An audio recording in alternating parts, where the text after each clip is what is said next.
So the new trailer is finally dropped in the June 2nd PlayStation State of Play, and I'm writing the script for this video the same day because I have waited a long time for this. First off, I'm going to be playing the trailer in the background for visuals, but if you haven't seen it, go check out the trailer before I talk about it.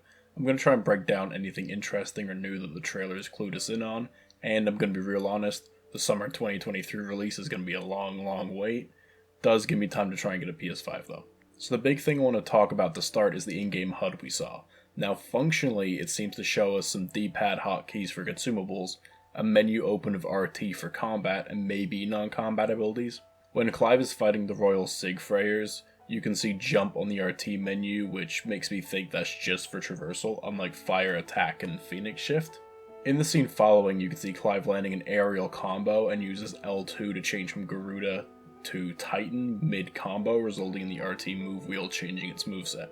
The other thing to note about the HUD is it looks reminiscent of FF13, at least aesthetically.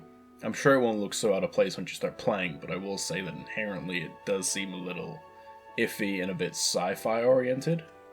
Now here's what I think should be discussed, the combat. It definitely seems more FF15 or DMC than 7 Remake, with how the enemies can be juggled and the attacks seem to ragdoll or launch certain targets. And the icon swaps seem to be similar to stance swapping in a hack and slash, but it makes sense because we know the combat director worked on DMC5. The design of enemies we've seen so far seems very diverse for mainly humanoid foes, and all the icons look amazing as expected. The battle environments on the other hand seem cool, but also a little desaturated and mundane.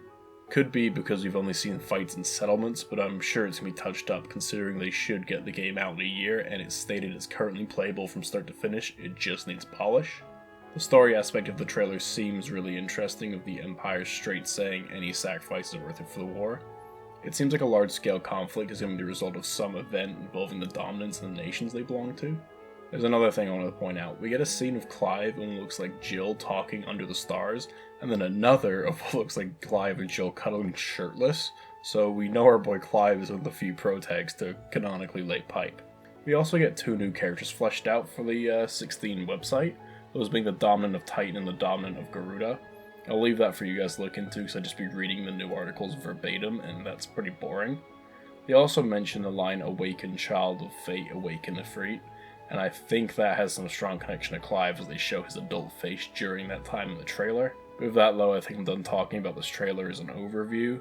Press the like button if you want some more stuff like this, and I'm gonna head out. Who am I, Kimmy Morrow, bitch of the sound 5 with bones, heart and stones, face, eyes, suicide, I'll slay a clan, you'll suffer from Sasuke sorrow, then I'll be gone in a yellow flash like Monado. I go harder than Jugo's fist.